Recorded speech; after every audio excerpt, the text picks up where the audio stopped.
at Notre Dame University. He's a veteran of World War II, a former lieutenant colonel in the U.S. Army. He's now hoping that he can win some kind of clemency for his son, Jonathan Pollard, who was convicted of selling secret documents to the government of Israel in exchange for thousands of dollars.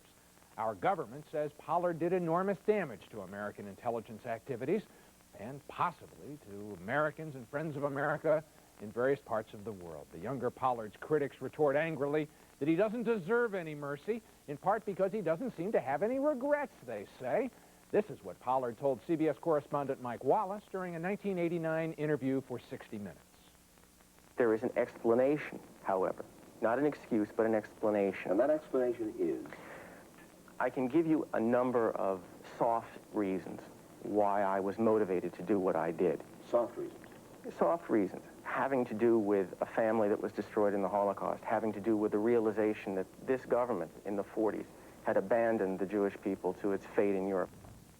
A growing group of Americans finds that explanation somewhat persuasive, and they are now pushing for President Clinton to reduce Pollard's sentence, if not to release him outright. Included are some big names from Hollywood and from national politics. None of them, though, has the intimate insider's perspective on this case that Morris Pollard has. We'll be hearing a parent's pain and a parent's plea when we return in just a few moments.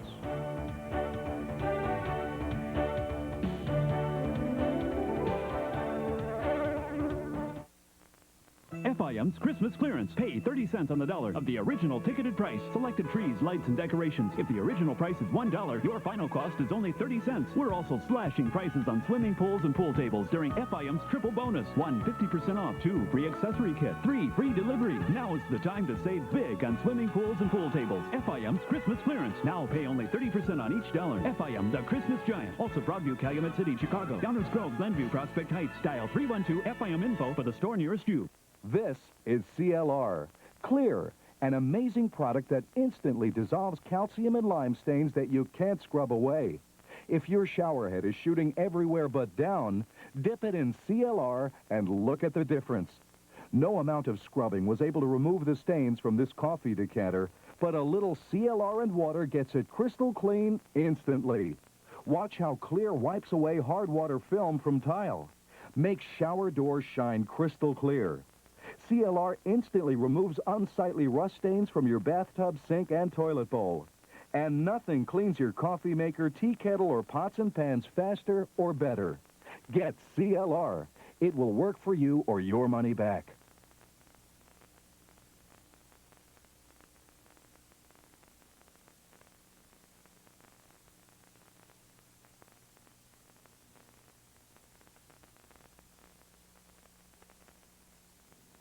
The #1 volume dealer in the Midwest, Libertyville Lincoln Mercury, the home of the cat, is back on the prowl for 1994 with some of the hottest deals that only the #1 volume dealer could think of, like this new Lincoln Town Car for just $30,272 and this new Mercury Sable for just $16,957. Libertyville Lincoln Mercury. When you measure your savings, we are your closest dealer, and we're hitting the ground running for 94. Libertyville Lincoln Mercury, the home of the cat.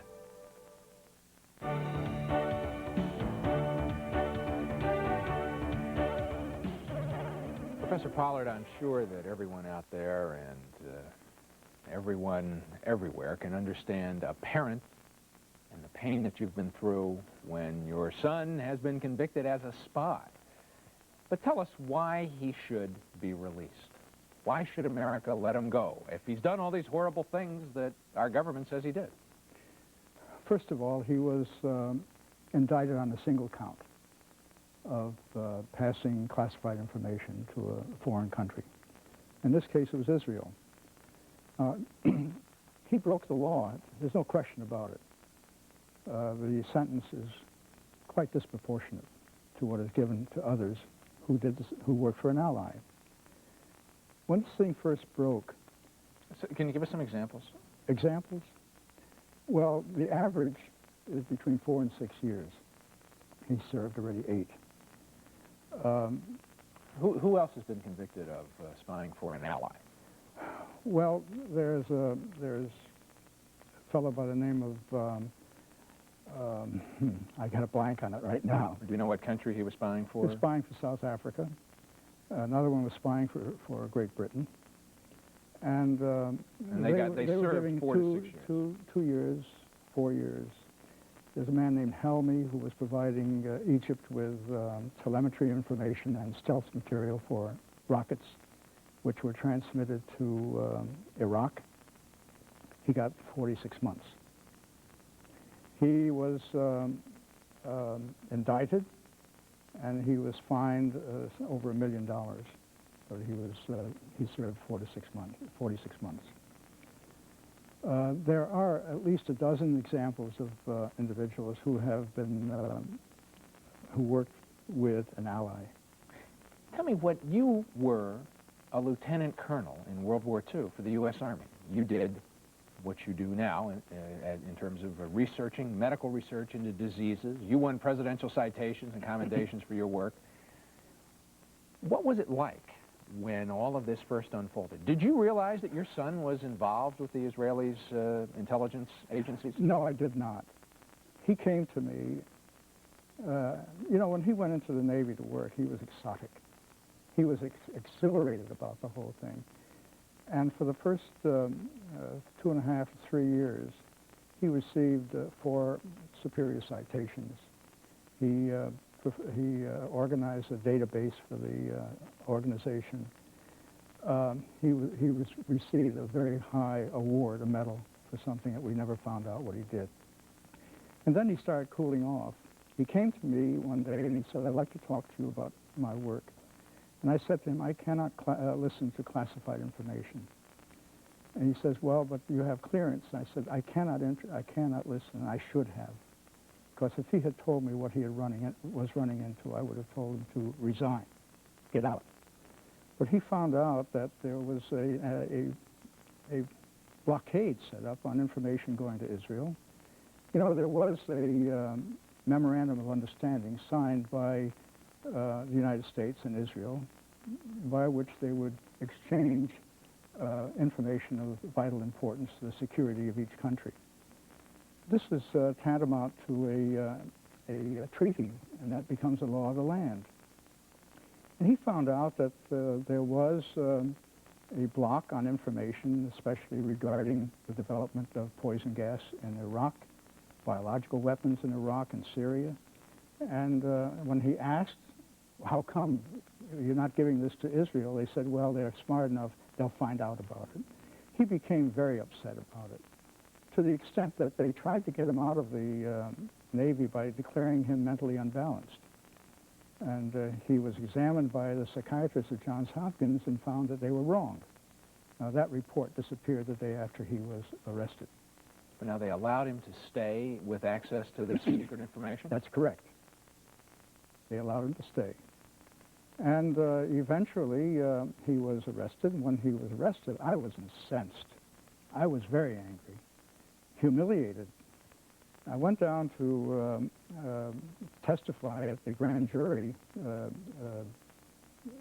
hearing, and the prosecuting attorney told me, "Look, I know what you've done for us. You can rest assured he's done no damage to the United States." So I relaxed. But then I found out that they reversed themselves. And they talked him into a plea bargain by which they promised that he would not receive a life sentence, that they would declare his cooperation to the courts, and they would do everything possible to give him a life sentence. Well, suddenly Caspar Weinberger got into the act and submitted a memorandum to the court, which Jonathan never saw. You know, though, I can imagine here, if I could interrupt for a second, I can imagine as you give your version of events, Cap Weinberger or these are all records. Some of his allies saying, well, that may have been what you were told, but the reality is that what your son Jonathan Pollard did to the American intelligence community was extremely damaging. You've heard the things, and Les Aspin insists that even today, he was never still tries to write secret information in 14 letters. He was never accused of doing anything other than transmitting classified documents to Israel. He was never indicted for treason. He was never indicted for damage to the United States. He was never indicted for loss of agents. These things were never part of the court record. Only afterwards they started coming out of the woodwork. But when you mention Les Aspirin with his 14 letters, our attorney, Ted Olson, who was also Reagan's attorney, demanded access to those letters. He wanted to see those letters unredacted. He wanted to see them redacted, and the reason why they were redacted.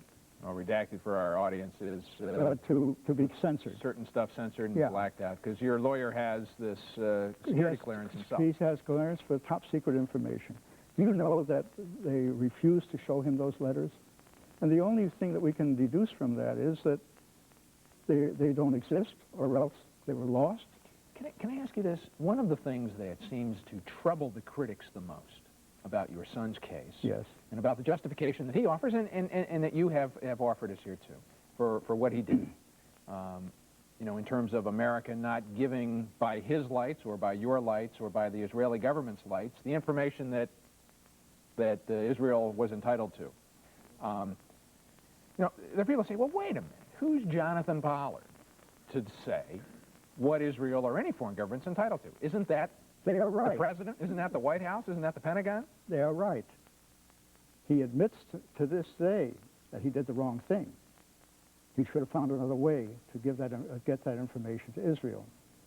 But the fact remains that the most basic reason for my concern here is the decision of Judge Stephen Williams of the Appeals Court, who said, because the government violated the terms of the plea bargain, the plea agreement, I consider this case a fundamental miscarriage of justice, with a recommendation that the case be, that the sentence be vacated, and this is all part of the record, and that the case be remanded before a new judge to hear the case, and that he attributed the miscarriage to the prosecuting attorney, Joseph DeGeneva.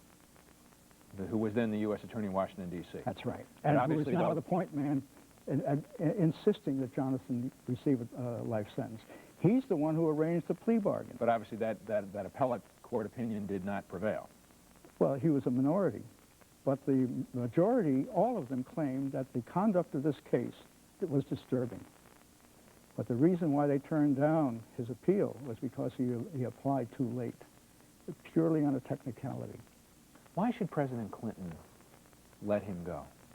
Because he's been punished severely, and more severely than any other person, even the Walkers. Jonathan was assigned, when he was sentenced, to a hospital in Springfield, Missouri. I should explain now, the Walkers are the family in Virginia who were spying for the Soviet Union. Gave away everything. Now, they've gotten, I thought that, I mean, isn't he in, John Walker's in for a real long time? He is in for a long time, but when I say more severely, Jonathan was assigned to this hospital in Springfield, Missouri, and he was there to see if he would commit suicide. And the psychiatrist claimed no, he would not, and that he would be released shortly thereafter into the general population. After he had been there for about 5 months, the assistant warden came out and said to me, Dr. Pollard, do you know where your son is located? And I said, yes, in this hospital. He said, no, he's in the hospital for the criminally insane. And I resent it because the record says he's not there for treatment. And what was his conclusion about the way we were treating him? He says, I resent it because we have adopted the policies of KGB, whereas politically sensitive prisoners are put into an insane asylum. All right. And it was Lee Hamilton who finally rescued him from that. Congressman from Indiana. Yes. Well, hold that thought, because we have to take a break right now. When we come back, I want to pursue that. We'll be right back.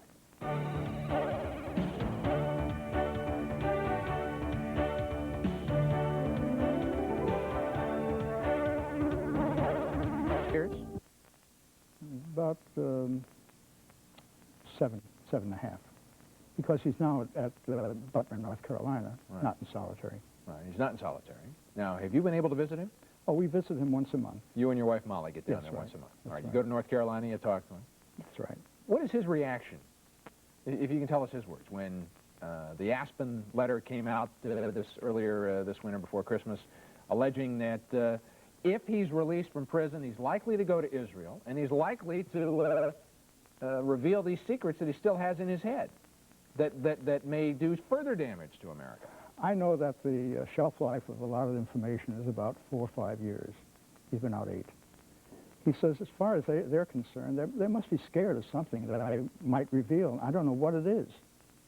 He said, I must have stepped on some very, very sensitive toes when I blew the whistle. And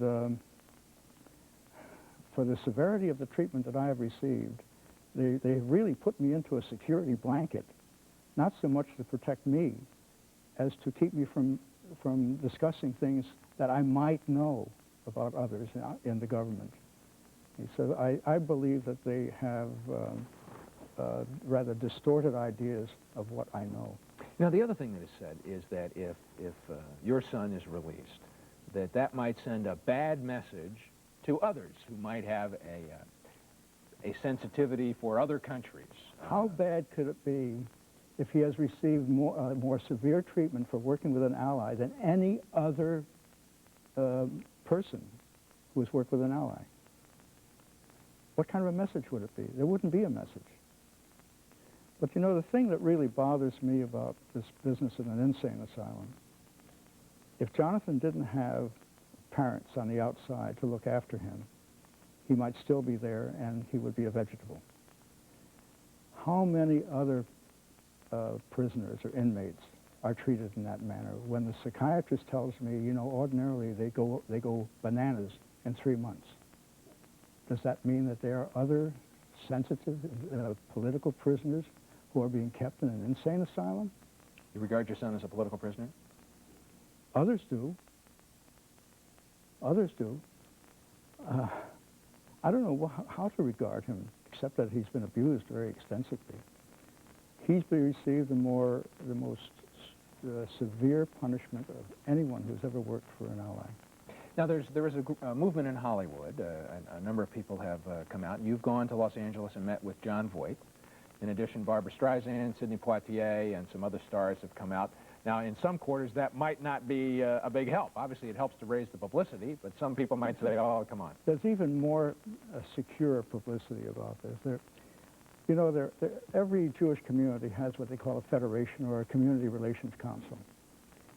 Thus far, 90% of the CRCs or the federations have come out on a vote in favor of Jonathan. And according to the statistics, this represents 5 million Jewish voices who say that he should be commuted because the sentence is far disproportionate to the severity of the crime. Tell us about what he's going to do if he gets out. Well, first of all, he's coming home. And we're going to have some counseling for him, no doubt. Why is that? Well, you know, he's been in solitary for an awful long time. He said it's almost monastic. And he said, I have really not been in contact with people for this length of time. His marriage was destroyed by this. Marriage was destroyed. His wife was convicted, went to prison for a time. She went to prison, she was given 2 5-year terms after he was told that she would not be sent to prison if he pleaded guilty and agreed to this plea bargain. Now, she has moved to Israel. What kind of condition is she in? In my opinion, and the opinion of others, she's been damaged severely, psychologically and physically. She's in and out of clinics. She's not well as a result of the treatment that she received. There were no children? No children. They were married, I think, maybe 3 or 4 months. All right. Did he know they were closing in on him at that time? I don't know. I suspect that he did. Tell me, what have the Hollywood people said? What has been the... Well... and do you think they're helping out? Do you think they were able to get President Clinton's I'm ear willing to take help from anybody. Jon Voight came out and said, as far as he's concerned, this is strictly a case of anti-Semitism. I have never said this on my own. Others have said it. I will not say that our government has any anti-Semitic inclination. There are people in it who are so inclined, I would say, but they're fortunately in a minority. I saw a terrible thing happen the last 3 weeks when there was a sudden orchestration of attacks on Jonathan by anonymous individuals from the Defense Department. And this was a case of all these innuendos and rumors coming out, expanding the severity of his crime. He was never given an opportunity to even face his accusers. All right, hold that thought. We'll let you talk about that as soon as we come back. We'll be right back.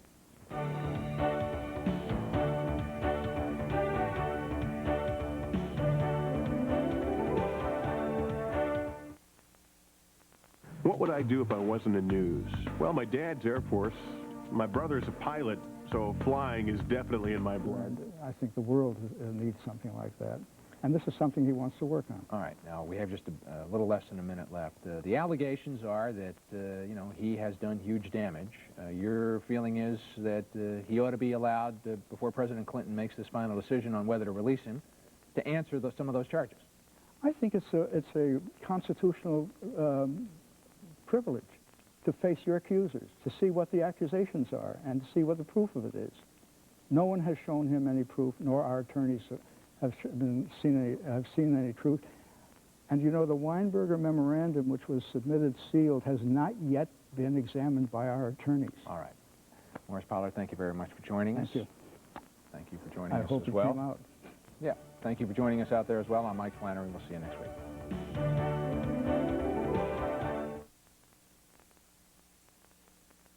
America's Hometown Heroes, sponsored by your local Jeep and Eagle dealers. California native Brian Boitano captivated the world with his Olympic gold medal performance in 1988. Considered the finest men's figure skater in the history of the sport, Boitano won 2 world championships and went on to a 5-year undefeated streak in professional competition. Now, Boitano says he's ready for an Olympic comeback. I don't want to look back and say I should have done it. The Olympic Winter Games, returning to CBS.